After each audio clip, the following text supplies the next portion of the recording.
up, fam? Your boy just Josh. Let's tap in. I'm so sorry for this, son. Let me see if I can do anything to kind of figure out. Oh, God, it just got worse. It just got worse. Hey, fam, good morning. Today is Thursday. Today's Thursday. We're making it through this week. I know I haven't done a video in a couple days. I just want to let you know, fam, look, I know I've been harping on these tariffs and how the sky's falling and it's going to be the end of the world as we know it, and you must prepare else you're not going to make it, da-da-da-da, and now all of a sudden there is nothing in MSM about the tariffs. It's a thing of the past. Listen, I was ordering some auto parts yesterday, pricing some auto parts. And there's this website that I've been dealing with for a while on my little project called my Mazda Speed 3, and clear as day, as soon as you click on the website, it says prepare for tariff surcharges beginning June 2nd. So we are still in the mix with these tariffs. Don't be fooled. Now is still the time to get those things while you can fairly cheap. But in talking about that, I have moved back to my crazy spiritual, alien, interdimensional mindset. Don't ask me why. Certain things just pull me in those directions. Hey, have y'all seen the Booga sphere? If you get a chance, just look at the Booga sphere, B-U-G-A, and tell me if you think it's real or not.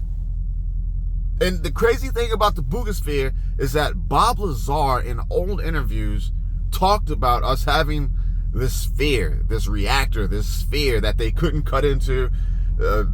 Supposedly he worked on it at Area 51, but it was this metallic sphere. And then there's just been a lot of other stories about metallic spheres. There's another one where a family found this metallic sphere where it would change its weight. It would sometimes roll uphill.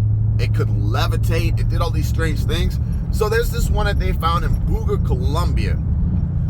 I think the thing had a power line or something. Check it out. But this is what I want to talk to you about. This is what I'm playing with mentally right now. Spirituality. I'm going to work. We gotta get this in. Oh, and I'm gonna do another video, fam. I gotta do a video on a little review. So we're getting ready to take a trip. I'm gonna do a review on mobile. Where is it? LifeStraw Go. On mobile water filtration, because we're taking a trip to a place where you can't drink the water, you'll die. You'll die. Don't chew the ice. If it's not bottled water, you'll die. It's not that severe, but just don't want to take any chances. So I'm gonna be doing a review. The LifeStraw Go filtration system, the Grail mobile filtration system. We're gonna do a little versus. But check this out.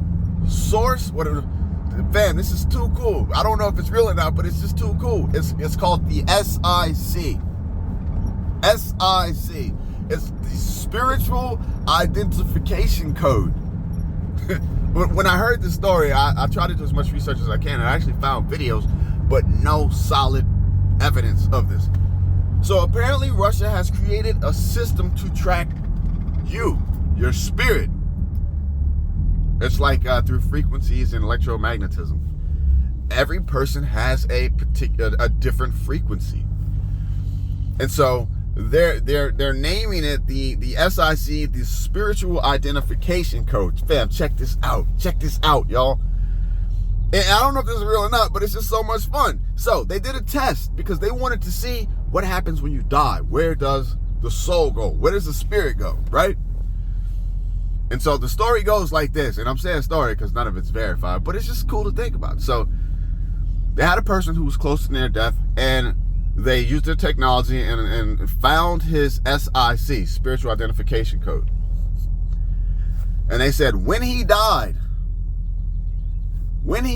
they were able to see that same frequency moving away from his body. They said they tracked it for 3 to 4 seconds. And then it disappeared. They lost track of this SIC. It was gone. And then they said a few moments later, they picked the frequency back up, but it was a billion light years away. In this, I don't know if it was, I think they said it was the Sagittarius It's some galaxy, some billion light years away. But they picked it back up, and they were thinking that the reason that they lost it for a few moments is because the spirit was traveling faster than the speed of light, and they couldn't track it at that speed. And once it got to its destination, they were able to pick it back up. Hey, I'm just saying, fam. Look, we're living in some crazy times. If there is anything to that, that's like Tower of Babel type stuff. Like, y'all are doing too much now. We're trying to track the spirit. And if there is any legitimacy to this story, we have gone too far. And it is truly the end of our cycle on this planet. Look, I'm telling you. I think that this has happened, I don't want to say hundreds of times, but tens of times before. These different civilizations that were here on planet Earth, you know, we talk about Lemuria, we talk about Atlantis, we talk about the Egyptians, all this. I think civilizations over time acquire technology, whether that's, I don't know whether it's like mechanical technology or if it's internal technology, if it's, consciousness technology. But we acquire a certain level of technology where we start to do too much. We start to try and find out too much. We start to expand and move on too much, and then we get shut down. Something happens, cataclysm. God, the powers that be, knock us back down, Tower of Babel, knock us back down, and we start over from square one. If that's the case, we could be getting pretty close to some things that we probably shouldn't be getting too close to. We should be figuring out some things that we probably shouldn't be figuring out. And that just tells me that the timing for this global collapse is right on par. All right, y'all have a good day. It's Wednesday. No, it's not Wednesday. It's Thursday. Tomorrow's Friday. Let's get it, fam. Y'all be safe. Peace.